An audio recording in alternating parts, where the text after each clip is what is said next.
Deanna, a faculty member here in the English Department and Honors Program at Westfield State University, and I'm also a board member on the Friends of the Westfield 350th. So it's really my pleasure to welcome you all to Westfield State University tonight for our talk on the whip industry by Bruce Cordis. It has been a true gift to see so many of you come to campus this semester for the lecture series. So I'm going to invite my colleague, Lisa McMahon, up to invite you to another event we think you might enjoy. So please come join me, Lisa.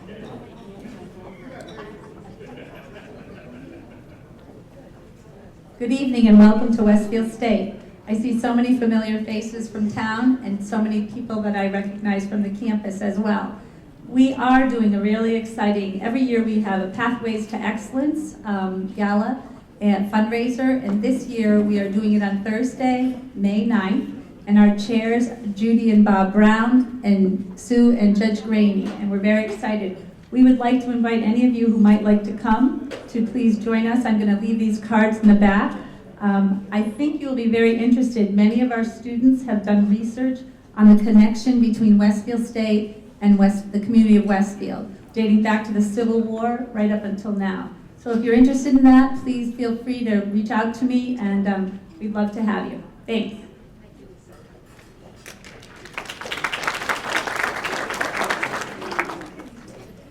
So while we're inviting you to upcoming events to enjoy soon, I also wanted to remind you that this Friday, May 3rd, we have a celebration of undergraduate research and creative activity here on campus from 1 to 4 in the afternoon in Ely Hall, which isn't far from where we're seated now. And this is another really wonderful opportunity to see the work our students have been doing here on campus, from musical performances and theater productions to research in every academic discipline you can think of, including, as Lisa mentioned, research based on Westfield as a community. And so we do have flyers on the information table in the back with details about this event on Friday, but I want to let all of the community members know you're welcome. We would love to have you, and parking is fine. I promise you will not get a parking ticket. So ignore all the signs that say don't park here and just come join us and park here. I got that from the Chief of Public Safety, okay? If you get a ticket, you can give it to me. So I hope you'll join us on Friday and get more of an insight into what our students are doing here at Westfield State. We're really proud of them. Tonight's talk on the Westfield whip industry has been supported by the History Department and the Civic Engagement Program at Westfield State University. So I'd like to thank them for the delicious treats, which I hope you're enjoying. I'll also just say, for logistical reasons, that any students who are here for extra credit, if you sign up on the form in the back of the room and give me your professor's name, I'll make sure your teachers know you're here and you'll get that extra credit. Following tonight's talk, Bruce will be inviting questions, and we'll have a discussion period, and then of course we're going to have our raffles. So I hope you all have raffle tickets, and we'll see who are the lucky winners of the door prizes at the end of the evening. So now it's my pleasure to introduce our speaker for the evening. Westfield native Bruce W. Cordis has been engaged with genealogical and historical research for over 20 years. He is a past president of the Western Massachusetts Historical Society. In 2013, he co-authored Russell, Massachusetts, Establishment of a New England Town, and Early Historical Notes, with his father, who I'm very happy to say is here, Ralph Cordis. So this intergenerational historian work is really, really impressive. Welcome to you too, Ralph. Having grown up in Westfield and attended the local schools, Bruce has a deep interest in the older history of Westfield. In 2017, he undertook a photo scanning, digitizing project for the Westfield Engineering Department, which included over 2,000 photographs, primarily from the 1930s and 1940s. The collection, which was digitized and provided to the Westfield Engineering Department, is presently stored in the Westfield Athenaeum archives. He has also assisted on several projects for the Westfield Athenaeum staff and Dr. Robert Brown. Bruce is administrator of the Facebook group Historic Westfield, Massachusetts, which focuses primarily on Westfield's historical activities and events, including the flood of 1955 and earlier. So please help me welcome our speaker, Bruce Cordis.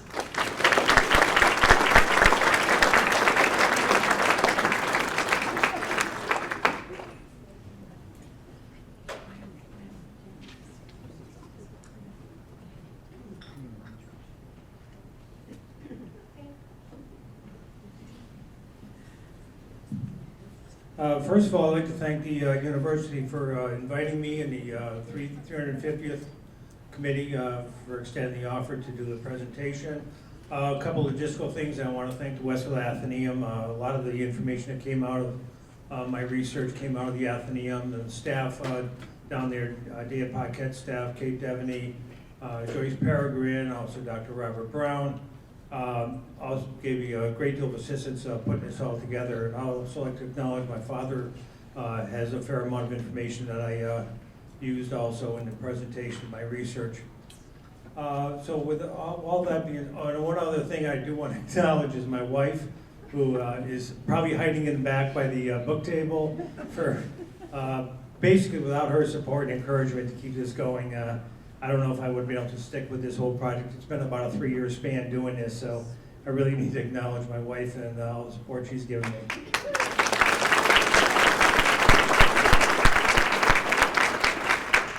So basically, having grown up in Westfield, you know, being a school kid in the 60s, I was graduating class of 69, the tricentennial year.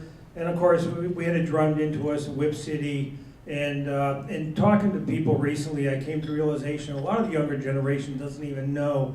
I've actually had people ask me, why is this called the Whip City? So this heritage, this whole industry that was so important to the town, I felt it was really important to get it documented and draw together as much information as possible. So in the process of doing this sounds like a pretty bold statement. Hopefully when I get to my presentation, you'll agree. Without the whip industry, this town, this city would not be the city it is today. This city was literally built on the whips. And I'm going to, hopefully the presentation will reinforce that. From a time frame we'll talk about, in the whip industry, it very nicely delves down into 3 distinct sections. The first section, starting around 1810, going up to 1855, is what I consider the early era. The middle era, 1855 to 1893, is when all the significant growth was occurring, and basically the industry peaked right around 1893. So that middle era is really what was the most important part of the whole industry. Then after 1893 to the present, is as the industry matured and basically declined to virtually nothing as far as the whips anymore. People ask, why Westfield? It's really more a question of why not. It could have been several towns, but there was a small group of individual whip makers already existing in the early 1800s. There really wasn't any competing major industry in town. As the whip industry came up, it was the biggest industry, and there wasn't a lot of competing industry. You had available labor, including women. Women, in a lot of cases, outnumbered the men in some of the factories. And there was available financial resources. Make no mistake about it, the men who drove the whip industry and who drove the companies in the late 1800s, these were not just farmers or simple men. These were investors. These were your bankers. They had the money and they had the resources to build the industry. Another thing that really helped it, and I don't have it on the slide here, is by around the 1840s, 1850s, we also had the railroad. The railroad was very important. One of the things that a lot of people don't understand is very little of the materials made for whips is native to Westfield. All the major components, be it whalebone brought in out of Gloucester, hides brought in out of South America, rattan coming from the Philippines, South America, hides and rawhide came out of South America. There was a tremendous amount of the goods that had to be imported in, and the railroads played a very important role also. So the early era, the earliest whip makers that I have come across are, basically there's 7 people that I focused on. Most of your historians focus on a gentleman by the name of Joseph Jokes. The interesting thing with Joseph Jokes is all the research I have done, I have yet to find a single piece of firm documentation that this man even existed. Okay? Nothing in the censuses, nothing in the tax polls, in the town records, no mention of Joseph Jokes. Tried various derivatives of the name, trying to research them, I can't find them.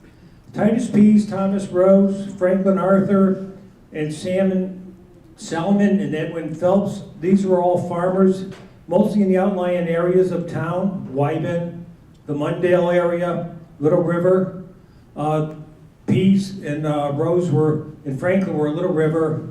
Phelps was out in Phelps was in Wyben, and then there was also a little bit later than this. There was Loomis's and Holcomb's out in the Mundale area. The interesting thing about Joseph Jokes, whether or not he even existed, really isn't important. What's important is that the description that they give to Joseph Jokes was that he was a farmer. He had access to hardwoods. He had access to the materials to make whips, simple whips for his neighbors. So whether or not he existed isn't as important as the fact that the way he is described could very well be described for any of the other four men also. So it's really more the profile that's important, that's accurate. That is the profile of what these early whip makers were. They were just farmers. They had a shop and a barn. They didn't have a factory. Now, what's different with the bottom two, Samuel Lindsay and Joel Farnham, they were also early, but what differentiates them from the top five is that Farnham and Lindsay were in town. They came in, they were not farmers. Lindsay was down the corner of Broad Street and Silver Street, where East Hampton Savings Bank is now. Joel Farnham was up on the corner of Elm and Main. When they described his property as north of the park. So these were two of the earliest men that actually had shops in town, not farmers. So Franklin Arthur is an interesting study in that he's a very good example of the challenges trying to find some of these old whip makers. Being just basically farmers, unless something bad happened to you, like a fire, or something really bad that your name got put in the paper, there was no mention of you. Nobody mentioned the whip makers, the early whip makers. There were some early histories of Wyben that were done and early histories of Mundale that were done 50, 60 years after the fact that mentioned some of the people. But at the time that these people existed, there really wasn't a mention. The reason, or the way that I found Franklin Arthur was I was doing my whip research. And I do a lot of online research on newspapers. An 1873 newspaper article from the Commercial Bulletin out of Boston, of all places. They just happened to mention a gentleman by the name of Franklin Arthur, an old whip maker of 50 years from Westfield, Massachusetts. Never had I seen the name before. None of your major historians and all of the Western Mass histories, the histories of Hampton County, never once have I had seen his name mentioned. So once I got a hold of his name, I did some more research in the Springfield Republican, and I found an article describing that he had a fire. And that he was a whip maker, and it described where he was. From there I found the deed. Described his land bordering on an Ingersoll place with a western boundary on the canal. Also bordering another parcel that's already his. So the map of Hampton County, knowing the area a little bit, knowing some of the people, I realized that this property is on Little River Road, right next to Towpath Lane. Backside of the property is the canal.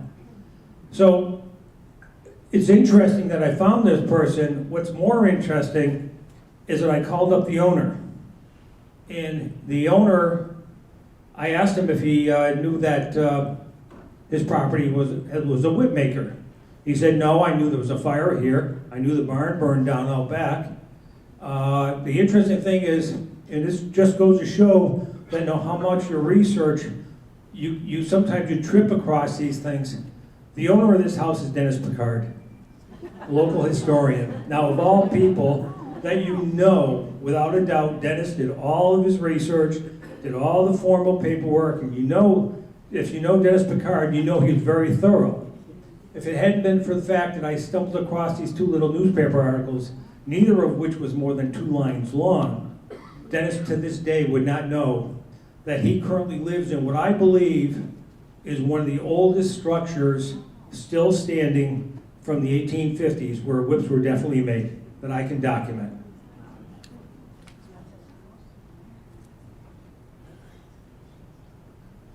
So in the 1820s and 30s, the evolution to the whip factories begins. So as I said, Lindsay and Farnham started with a couple of shops. Well, what started to happen was we started to get more into factories coming in the 1820s, 30s, and it changed from being individual whip makers, people who were actually making whips, to men who were investors, people that owned the shops that were starting to build factories. Okay, and they're starting to build shops, and it was changing from being out in the rural areas to coming downtown.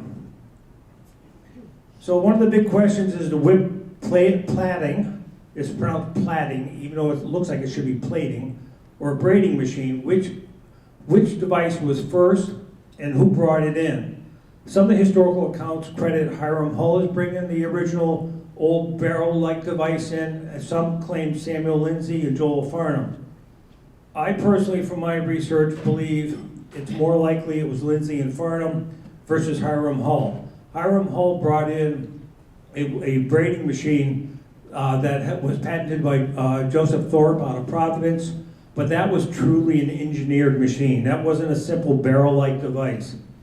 And what's really important is the old barrel-like device was a big improvement to making whips, but the machine that Hiram Hull brought into town in 1822 is really the machine that revolutionized the industry and jump-started the modernization of the industry.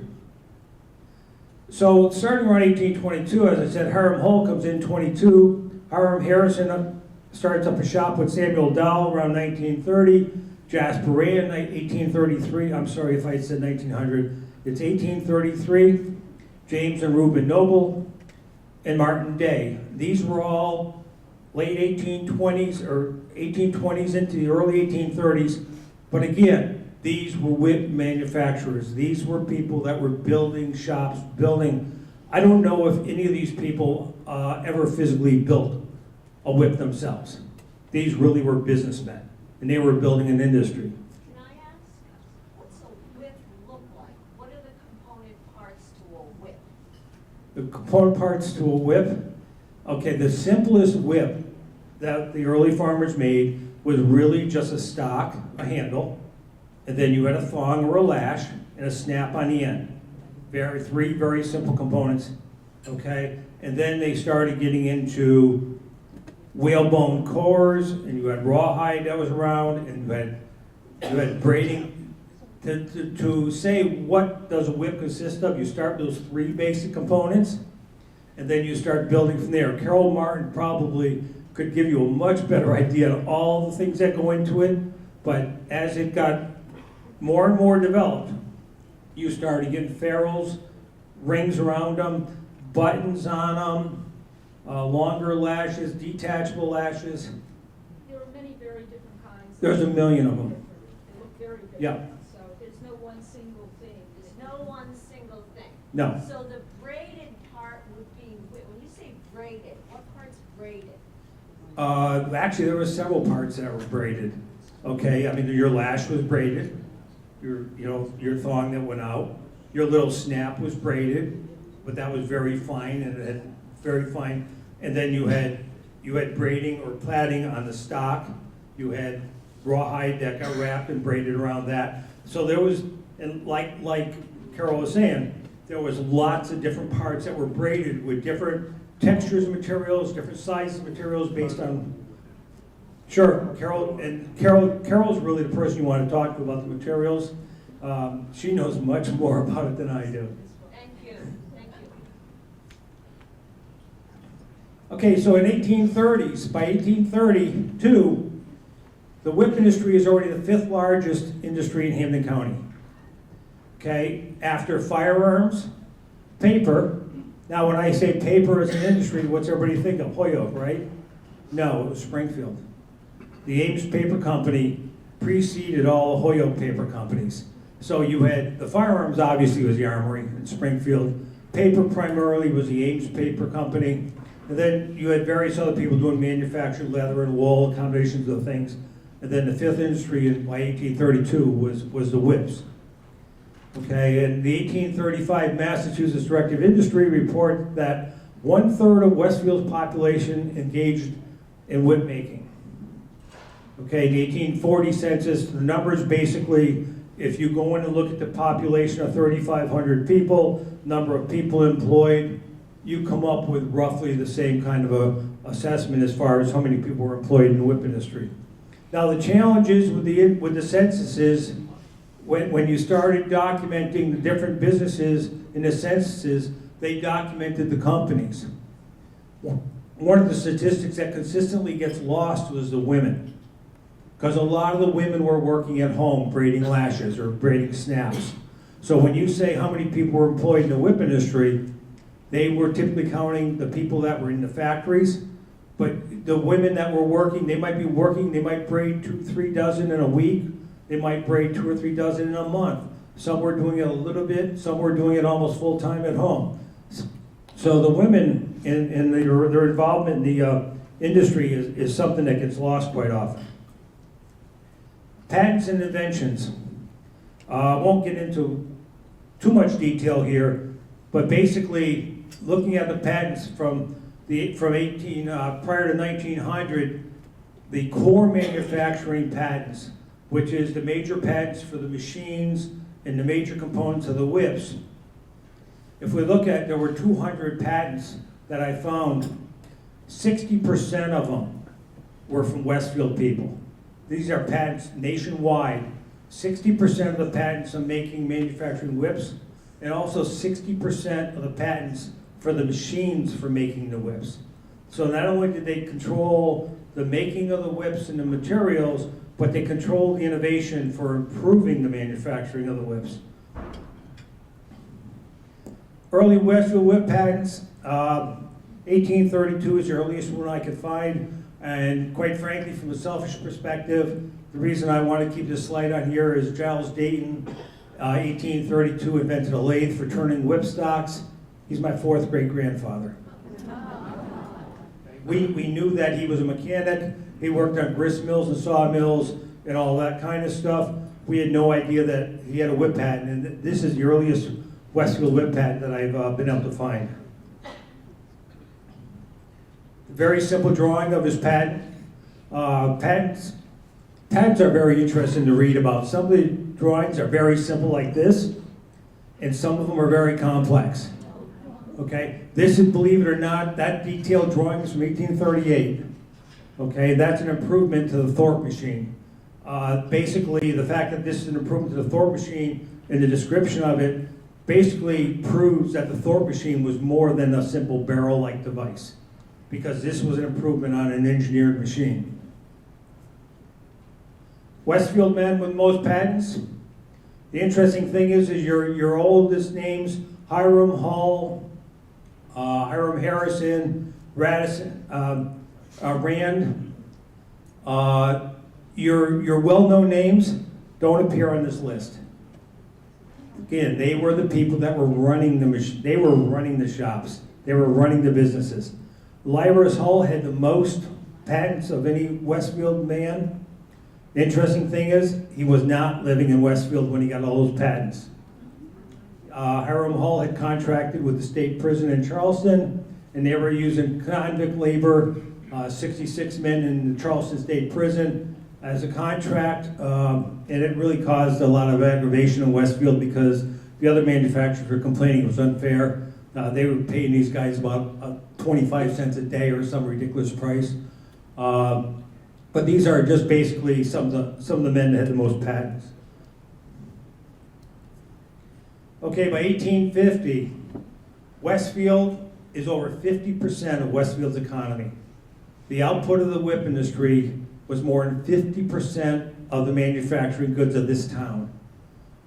And that's direct dollars for the whips. That's nothing to say about what they were supporting in terms of retail they were bringing into town, how they were supporting the agriculture, all the various side components, all the people that they employed were spending money on other things. So basically by 1850s, the whip industry owned this town. 1855, again, just more reinforcing data on the impact of it. One of the interesting things I found about in researching the Massachusetts records, I found a lot of information about the amount of goods that were produced. But when I came to the tables that the state would boil up and they would say, These are the 20 most important industries, and this is what their output was. The whip industry, even though it was bigger than several industries, the whip industry was not even listed in a lot of the statewide tables. Okay, why? The state didn't care. It was all in Westfield. It wasn't a state problem. If the entire whip industry went down, it wasn't going to affect the state at all. Only poor little Westfield was going to go down the tubes. Okay? 95% of the financial value of whips manufactured in Massachusetts was in Westfield in 1855. So the state simply did not consider it a statewide industry that they need to think about. The whip district, the darker shaded area, is, basically it's Mechanic Street up to Meadow Street, down Elm and off a block, over to Maple in Summer, Elm Street down to Main Street, then back over to Mechanic Street again. To be generous, this is an area that's a half a mile by a half a mile. So the entire industry of the whips in the United States was located in 1/4 square mile of real estate. With the exception of, there were always small shops, there were always small farms, people that were making whips, but basically every single major factory, with the exception of 2, were in this dark area. And those 2 that were that outside of the dark area was Independent Whip, which was in the Old Colony Envelope building, what later became Old Colony Envelope, which is now parking lot for Westwoods. And the other one was a mill from the Osden brothers out in what they call Ruinsville on the way out towards Mundale off Granville Road. Those are the only 2 factories that were outside of the whip district here. Interaction with external whip companies. Going back as early as the 1840s, people were leaving Westfield to go out to other places to work in the whip companies. One of the earliest ones was Frederick Moran documenting himself and about 6 other people, which I have been able to confirm, went out to Rochester, New York to establish a whip factory in the same building as Strong Whip Company, which became Strong and Woodbury, which later became Woodbury Whip, which ended up being purchased by US Whip down in 1893. Windsor, New York, there were a couple factories out there. 1854, a gentleman by the name of Aidan Coburn came back to Westfield to buy some machines from Hiram Hull for his new whip factory. He was a shoemaker and he wanted to get into the whip business. While he was in Westfield, he convinced Rufus Morey and a few other people to come back to Windsor to work in his whip shop, and they stayed there for several decades.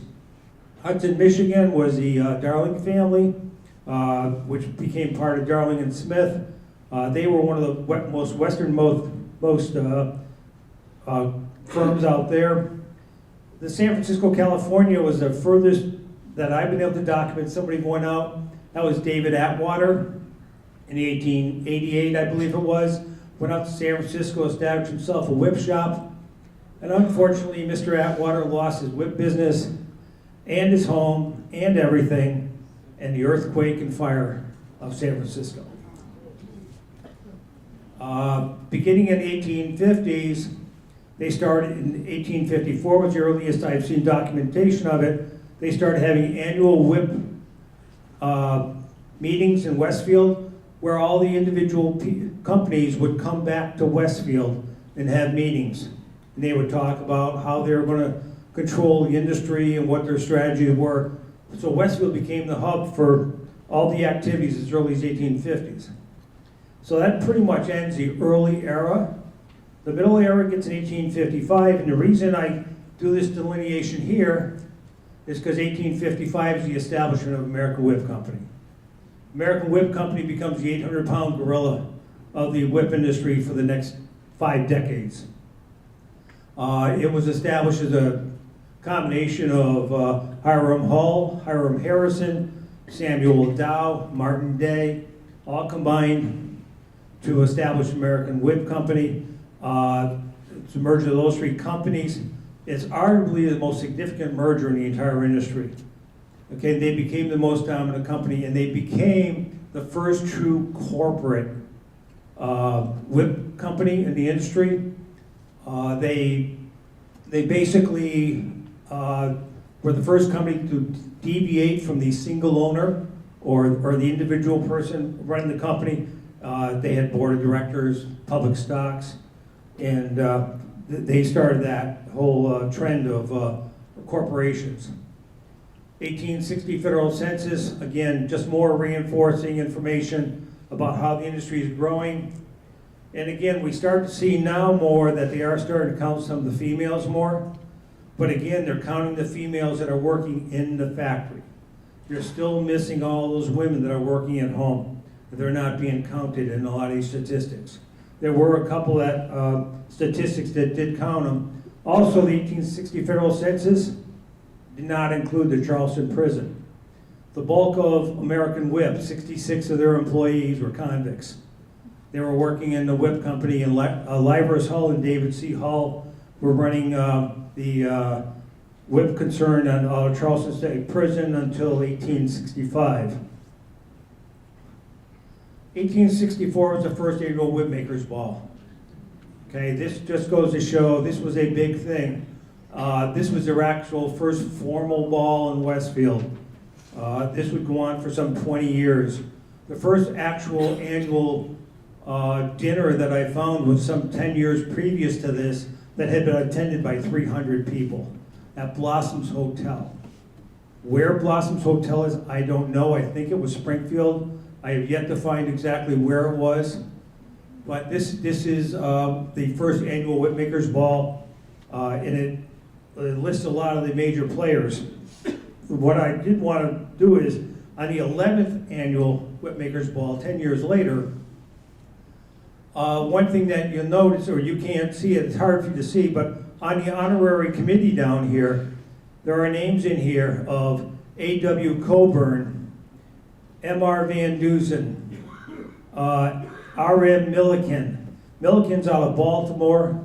Van Dusen had come down out of New York. Coburn, as I said before, was out of Windsor, New York. Darling is out of Hudson, Michigan. So we're starting to see now, not only are the external WIP makers coming back to Westfield for these meetings, they're actually becoming integral players in the meetings. Now, this all sounds good, and everything's going great, the industry's growing. Unfortunately, it wasn't as glorious as it first sounds. It was a very volatile business. Less than 25% of the WIP shops established by 1860 survived longer than 10 years. Okay, and that trend existed throughout the 1800s. Part of the problem was the economy in the United States after the Civil War was very unstable. It was up and down. There were numerous newspaper articles that a WIP company would be working double time, be working weekends, and 3 weeks later you'd find they were running half-time or shut down. It was a very sporadic industry. Unless you were big enough of a person, big enough of a company to be able to survive these ups and downs, if you had a cash flow problem, if you were an individual guy, you struggled to survive some of these economic swings.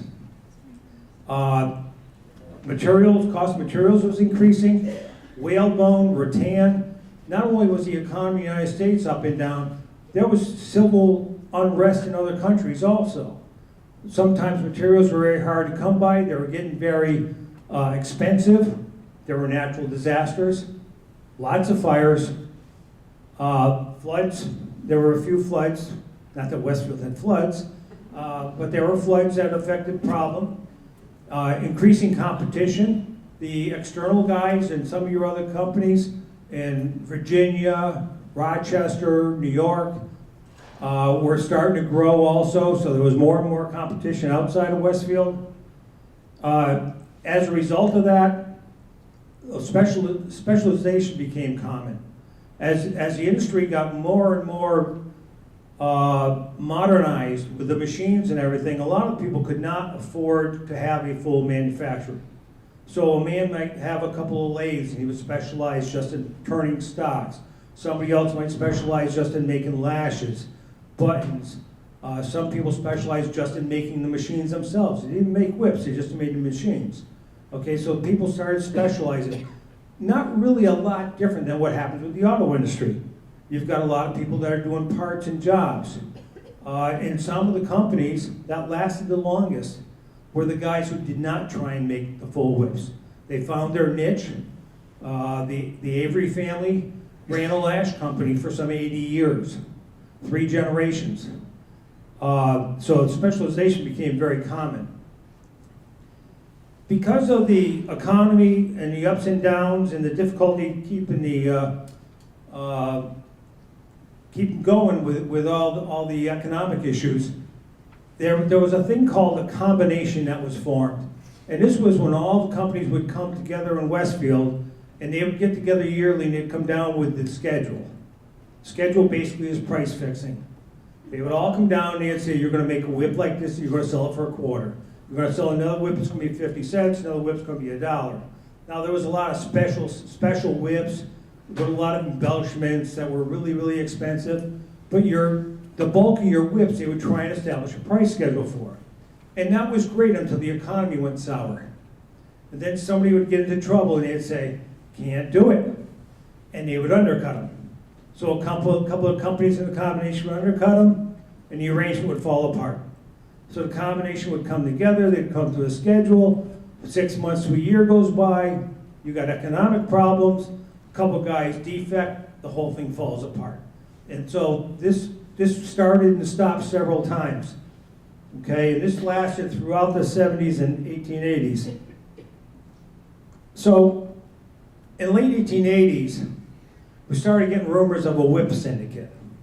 And the goal of the whip syndicate, this was a grandiose idea. We're going to have a syndicate, and everybody's going to come together in one big happy family.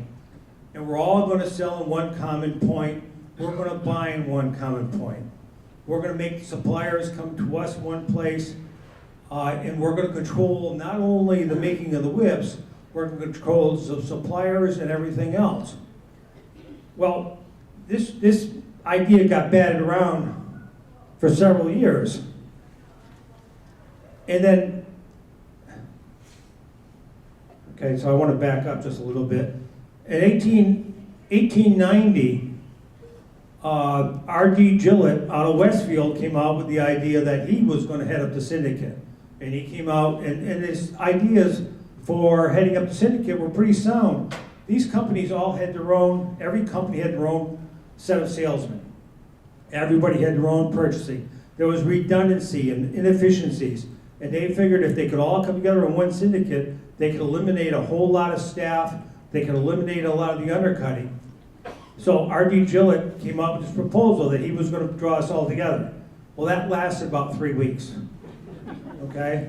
And then the next set of rumors that started getting circulated was that there was a bunch of Englishmen. There was an English syndicate that was going to buy the entire whip industry.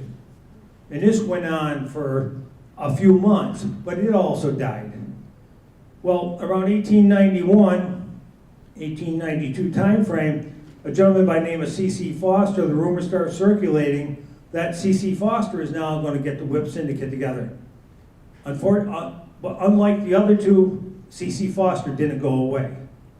What happened was he got a bunch of investors. They put together a plan. And in December 29th, 1892, the United States Whip Corporation is founded. The original idea was to get all the whip companies to come together, and they accomplished about half the goal. Okay, unfortunately, what was going on in the background was everybody thought that they were going to get all the whip companies together. This was really a corporate takeover of the industry by American Whip. Okay, there were 7 people that signed the incorporation papers. The corporation was established in Portland, Maine. Why they established in Portland, Maine, I'm not sure. I think it was probably for legal reasons, to get out of state, get away from the state laws. Of the 7 people that signed the incorporation papers, 4 were the major officers of the American Whip Corporation. Edwin Sanford was the 5th. Then there were 2 men out of Boston that were lawyers, one of which was C.C. Foster. And so they acquired over 20 companies in the first year to 18 months of existence. Okay, there were 6 major companies in Westfield that survived the formation, and they avoided being acquired. And by the end of 1893, U.S. Whip was 3 times the size of its predecessor, American Whip. So while there was supposedly this growing desire to join us, what really happened was American Whip took over. Unfortunately, when they established American Whip, they violated a lot of the tenets of why they thought a syndicate was good. First thing they did was said, okay, the branches are going to continue to operate as separate companies. Well, there goes your idea of eliminating redundant sales staff. Okay, there goes your idea of single purchasing power, because everybody was operating as separate companies. But they also found that they had so many branches, they made Edward Sanford president of 4 of them, which he ran out of Elm Street, out of the building that is just downhill from Carol Martin's current factory in the Sanford Whip building. And Ira Miller was the presiding president of the other 17 or 18, whatever it was, branches that existed, because it was just too much for L.R. Norton, the existing president of the corporation, to handle. To entice the people, and this is all part of the financial deal of buying out these other companies across the United States, immediately upon buying the companies, the former president of that company became a director of U.S. Whip. And that lasted for about 3 or 4 years, I think maybe 5, before they realized having 19 board of director members was just a little too much to get anything working, so they reduced it to about 7 or 8. Okay, the interesting thing is 26 of the branches continue to be marketed to the public as if they still existed. This is kind of like Maytag and Whirlpool and everything else. The brand name was established. I'm Joe Smoke from wherever. I buy my whips from Acme Whips. These are the greatest whips in the world. I want to keep buying my Acme whip.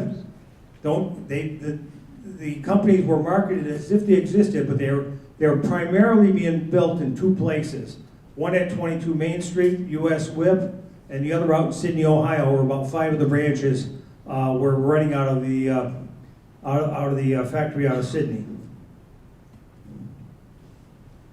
So these are the initial acquisitions in 1893. American Whip, Peck and Whipple. I don't have to go through the whole thing, but you can see there was a lot of the major companies out of Westfield, and these are the external companies, other places that were consumed.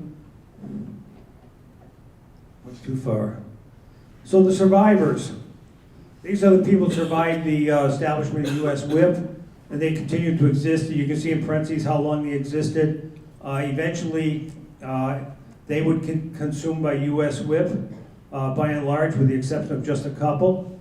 Horsewhip Company was established in 1901.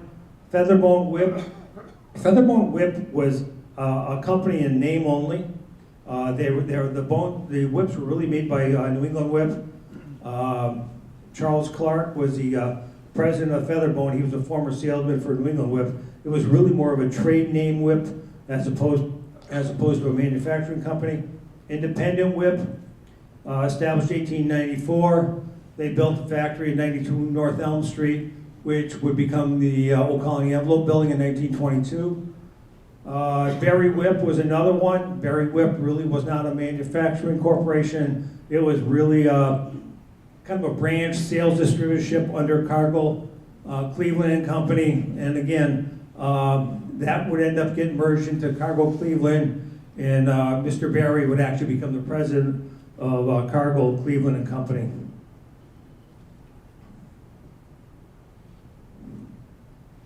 Westfield Whip Manufacturing, presently run by Carol Martin, established by her father Harold Martin in 1946. He acquired Cargill Cleveland and Company in 1951. By nature of how Cargill Cleveland and Company and Westfield Whip Manufacturing Company, because the backbone of the company has stayed intact through the generations. I think it's 1884 your company can go back to. And the reason for that is, unlike some of these other ones, as Cargill, the old Cargill Cooking Company, then Cargill Cleveland, and then Westfield Whip Manufacturing, the entire entity of the company was consumed and carried on. So legally, Westfield Whip Manufacturing has a right to claim the lineage or the bloodline of the core backbone of the company all the way back to 1884. And becomes the last significant whip manufacturer in Westfield. Okay, so without the whip industry, Westfield, Massachusetts would not be the city it is today. So to wrap up my presentation a little bit, I want to propose a couple things for you to think about. What if the following did not occur? Because of the whip industry in 1880, William Warren and Company out of Worcester came to town solely to service the whip industry for its thread. They became a major manufacturer, major employer in Westfield. A couple years after being here, they partnered with a man by the name of John Foster.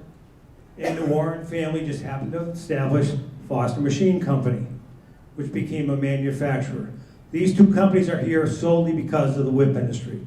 The only reason they're here was because of the whip industry. Okay, 1896, the Westfield Board of Trade recognizes that the whip industry is maturing and they need something else. They've got financial resources, they've got money, what do we do with it?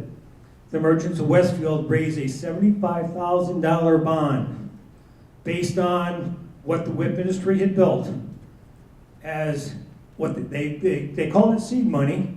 You can call it a bribe. They $75,000 bond to get Mr. Lozier to relocate his bicycle plant to Westfield out of Cleveland. Okay? You know that area down off of Silver Street?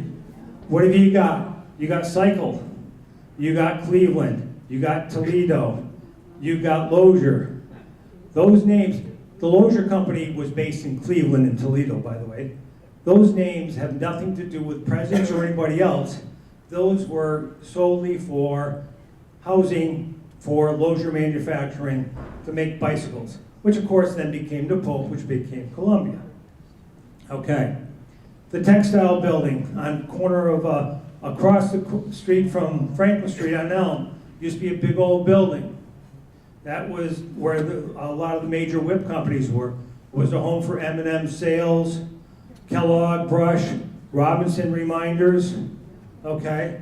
Without that building there, where do those businesses go? Do they even come to Westfield? 1901, 1902, Independent Whip builds a factory in North Elm Street. U.S. Whip buys them in 1918. Over the course of the next year, year and a half, they move all the whip equipment out of 92 North Elm Street. 1922, this little company that became Old Colony Envelope moves into the building. Building that was built for the whip industry. So what I'm trying to say is, there was another thing that the whip industry did for this town that you cannot appreciate unless you think about it. If you think about Holyoke and Lowell, Mass. And Lawrence, and some of these places that had textile industries, when those industries went down, what were you left with? These huge, huge factories. Urban decay. By the nature of the way the whip industry was, and because other businesses replaced them in place, you didn't have that urban decay in Westfield as great of a scale. So the whip industry not only built the town, they didn't leave behind their rubbish. Okay? If you think about all those businesses that I just documented that were built on what the whip industry had built and positioned for the transition to the next generation of industry, if any of those, even half of those businesses had not come to Westfield, where would this city be? If you think about it, what if we didn't have Columbia and Foster Machine? What if we didn't have Old Colony Envelope?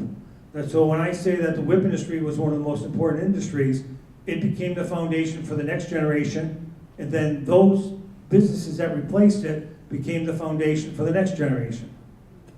So when I say that I feel that the whip industry is one of the most important industries in this town, that's basically what my feelings are based on. With that, I think I've just about done it. Questions?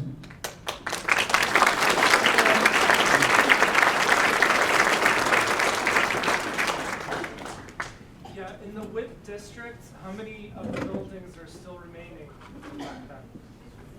Okay, in the WIP district, how many are still building? Okay, off the top of my head. Okay, so you got Westfield Whip Manufacturing, Carroll Martin. Right next to it, you have a building that a lot of us knew of, Advanced Whip and Novelty, which was really the Sanford building. Okay, right next to the rail trestle was where Proven was, which was Westfield Walk at one time. I'm not sure what's in there now. The Holy Trinity Elementary School, the oldest part of Holy Trinity, was Lay Whip Company in 1888, I believe it was built. And let's see, what else is still there? Of course, let's see, Colony Envelope is gone. 22 Cherry Street, which for those of you, everybody probably remembers Klein Fish Market. Well, that's Cherry Street going down along the side there. If you just go down the end, the building on the right is 22 Cherry. That was the original home of New England Whip. And of course, General Shepherd Apartments. The oldest part of the General Shepherd Apartments was what's left of American Whip. Carol, anything else you can think of? Okay, I'm sorry. Arnold Street, what is now the Van Dusen Apartments, which most people in this room probably remembers as the home offices of Stanley Home Products at one time. That was H.M. Van Dusen from 1917 to 1930 when Henry Van Dusen died. That was Whips. It was also, they also owned the Planet Company too. And, but that was Whips on Arnold Street. Burge Avenue, I think a couple of the buildings that are left are possibly, I think it may have been National Whip was one of the buildings on Burge. Trying to think, can't think of anything else. That's pretty much all that's left. And again, Carroll Martin's building, Westfield Whip Manufacturing, is the only one that truly still has whip stuff in it. Everything else has been converted to other use. I was just wondering when you mentioned Loomis and Mundale, I believe it was probably my great-great-grandfather, Yeah. Wilbur, you know? Probably. The one I'm thinking of was right on the corner of Granville Road, Northwest Road, Yeah. which is now a vacant lot. Yep. I believe that's where the barn was. Okay. Yeah. And I still use your whips, Carol. Line view stable. Yes.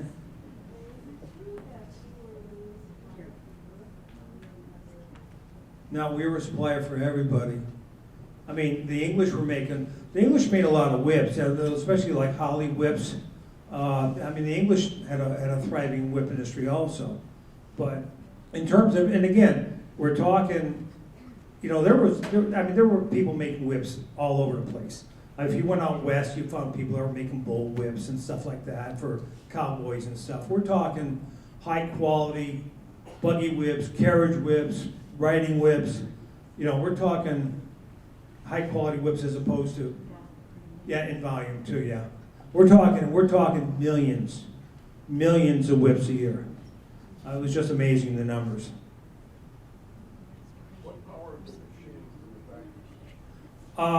Originally, it was hand power. That was another interesting thing. It's in my book. Is if you think about it, we talk about what used to be the power company building, or people call it the Textile Building, which was on the opposite Franklin Street, right on Elm, where M&M Sales and all them were. There was a fire there one time. Rand had a whip shop there, water powered, on Elm Street, right near Franklin. Water powered. That stream is underground right now. Okay, there is a stream, and Bob Brown has done a presentation about the underground streams in Westfield and everything. Rand's whip shop was water powered. It was pretty much, there was only half a dozen. There was Rand had a water powered one. The Van Dusens had a water powered shop on Mechanic Street down by St. Mary's, kind of like down on the north side of where the cemetery is. There used to be a pond down there, and again, it's the same stream that powered that one under Elm Street. So there was a couple that were water powered. There was the one out in Mundale, Rowansville, off of Granville Road, was water powered by water diverted from Little River. And then they migrated to steam power. But as late as 1850s and 60s, a lot of them were still hand-powered. Charleston Prison, Yeah. where? Charleston, Mass., not by Boston. Charlestown. Yeah, Charlestown. Sorry, Charlestown, yeah. Yeah, that the Charlestown prison was a lot of controversy because they were literally paying these guys. They were paying them next to nothing. But it was common. In the same documentation where they talked about 66 people, there was another company that was employing 250. And 50 were making chairs, 20 were making piano legs, and so people were doing leather work. Different companies were going into the prison system. It was a vocational thing. But the people in Westfield were complaining because Hiram Hall was making lots of money paying really low wages.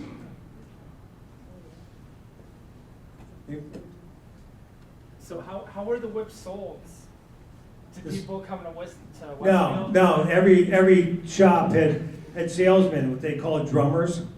And some of these guys would go out in their carts. Of course, once the railroads came in, they were traveling by railroad quite a bit, but still a lot of the guys were out in wagons and carts. And there was documented cases where people would be gone for 2, 3, 4 months at a time, all the way out to Arizona, down to Mexico. These guys were going all over the United States. They would have a box with a bunch of sample of whips. They would sell some directly, and they would take orders, and they would send them back to Westfield, and they would put them in a box and ship them out by rail or whatever. But they had these salesmen that they called drummers. And actually, a lot of the people that ended up coming back to Westfield, several of the whip manufacturers, Sanford was one of them, Edwin Sanford out of Cobra, New York. He originally was a salesman for American Whip. Okay, and these salesmen were all, of course, they're all going around seeing each other all the time. There's a whole network of people and everything. So yeah, they were out selling. Now, people weren't coming to Westfield to buy whips retail. It's not like, you weren't coming in. I mean, I'm sure people came to town and bought whips, but primarily it was their salesmen went out across the United States. Installation for the clock, and the men coming out of the clock, are those drums that? Yeah, the little guy coming out of the clock is, somebody correct me if I'm wrong, but I believe that's representative of the old, quote, barrel-like device, the old primitive, I guess that's supposed to be, Still operating on the hour, I never happened to get there, 3 to 6. just had 3 and 6, is it? Yeah. Every 3 hours. Every 3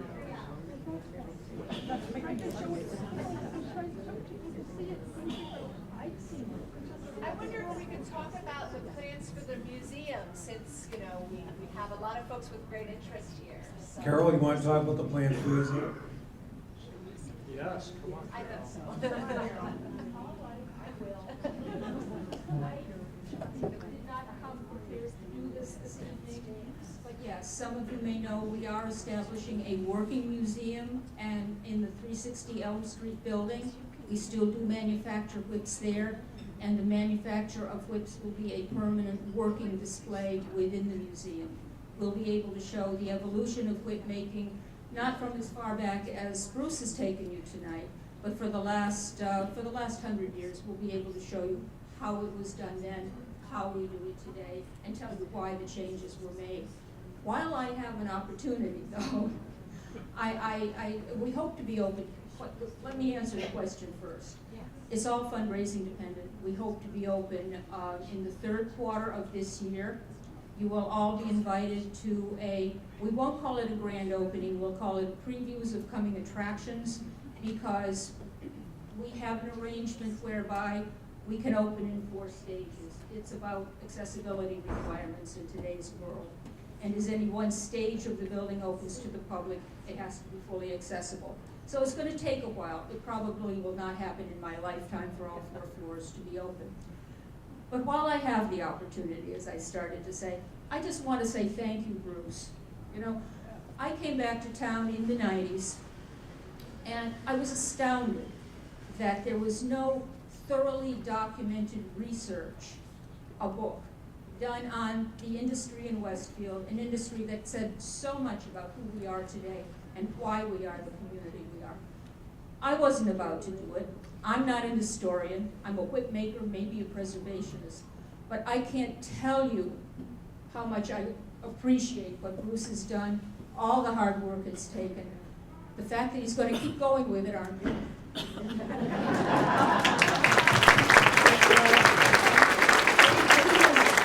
has done so much to bring this alive in our city. I can't thank him enough. One of the things Carol mentioned about keeping it going, when you get involved in these projects, I've got about 4 different things that I've done over the last 10 or 15 years, and certain things just, you want to put them to bed, but they don't die. I'm afraid this is probably one of them.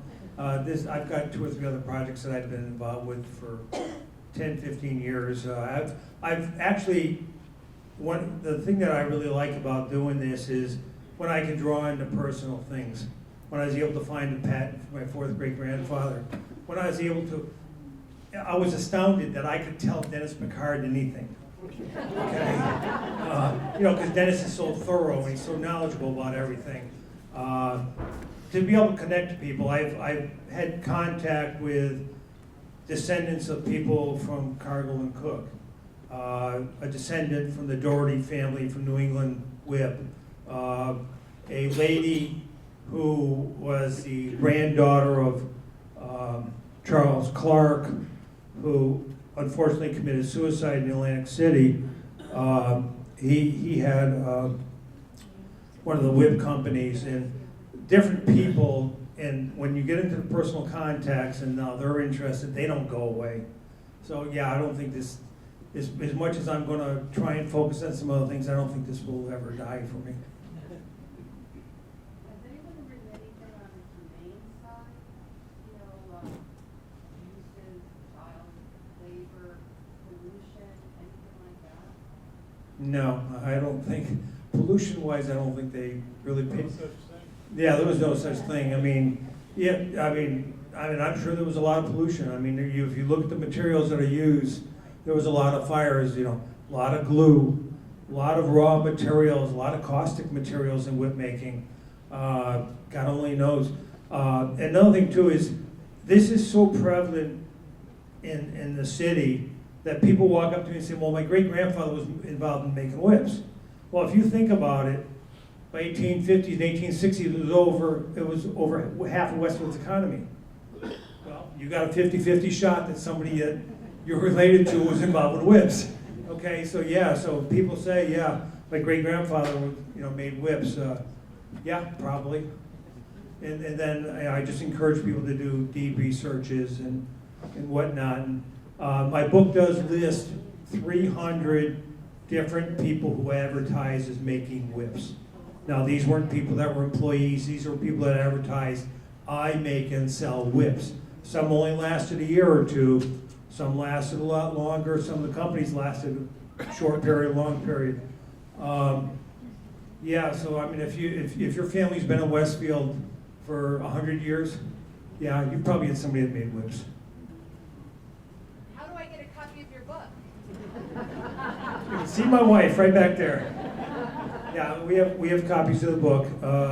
If anybody isn't able to get the book tonight, there are copies at Pilgrim Candle also. Question here, Bruce. Bruce, Carol forgot to mention while she was standing up that she's going to do a demonstration on Mother's Day Saturday from 10 a.m. to 2 p.m. outside of her whip factory. Thank you. Thank you. Carol, when is that from? Mother's Day Saturday, 10 a.m. to 2 p.m. Mother's Day Saturday, 10 a.m. to 2 p.m. Carol Martin is going to teach you everything you need to know about making whips. In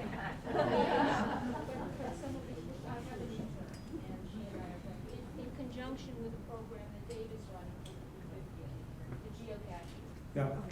Yeah. Seriously, in terms of what's the next thing that could be a really good thing, I don't know who would do this, just the art of making whips and everything that went into it, and all the different improvements, and all the different twists and turns and tweaks, is all a book all of its own.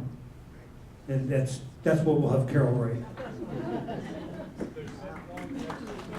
Any feedback on the end user, like in terms of the wood industry, in terms of what that impact was, all across the country? Well, basically what happened was 1892 when U.S. Whip was formed, was also when the automobile was introduced, okay? And that basically started the downturn of the entire industry until, well, you're still getting a certain amount of demand for specialty whips, and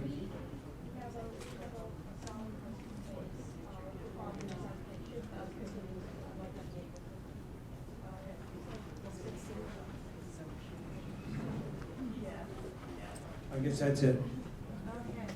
How about a nice round of applause? Very nicely done. Excellent.